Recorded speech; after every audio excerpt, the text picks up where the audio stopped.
Our wow word today is love. As Christians, as followers and disciples of Jesus Christ, we are commanded not to sin. It is a fundamental to living the Christian life.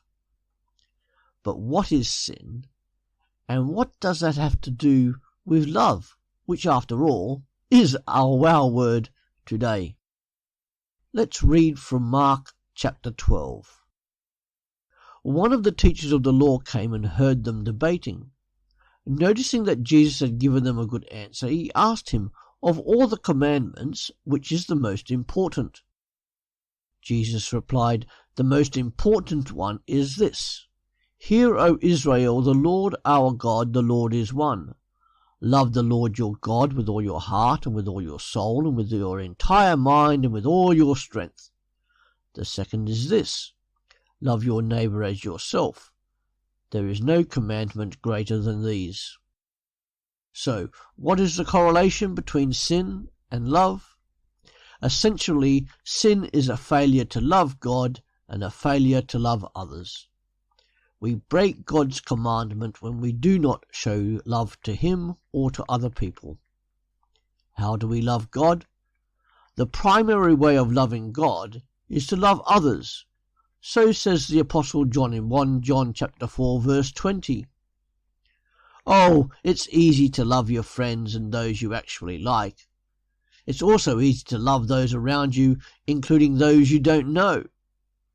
But Jesus as ever goes even further than that. He commands that those who declare they love Him must also go and love their enemies.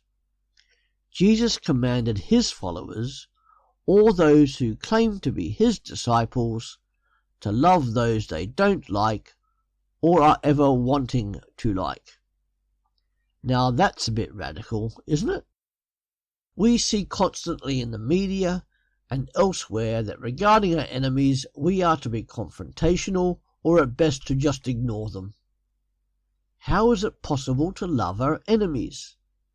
It is only with the help of God and His abundant grace towards us, as we depend on the Holy Spirit to empower us.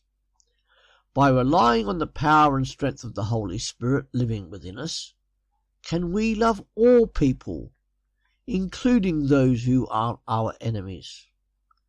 To love only those who love us is what those outside the church expect as normal behaviour. But as Christians, we are to be seen to love more than other people. As Christians, we are to be radically different from other humans in that we are to love extraordinarily and to love extravagantly, compelled as we are to reflect the goodness and love of our God through loving other people. We don't have to like other people as friends, but we do have to love them as fellow human beings. But wait, what kind of love is this? Is it a friendly love? Or perhaps even a romantic love? By all means, no. It is an agape love, a love that is sacrificial and selfless. This is no soppy plastic Hollywood love. This is tough love. It is a love that is giving of one's very self in order that the Christian is of service to other people, regardless of any relationship or none between them. The Christian is to love others sacrificially, echoing the very way that God loved and continues to love the Christian.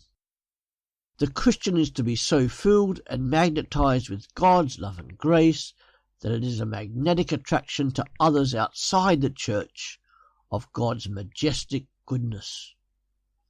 By loving others in this way, the gospel, the good news of Jesus Christ, becomes attractive and undeniable.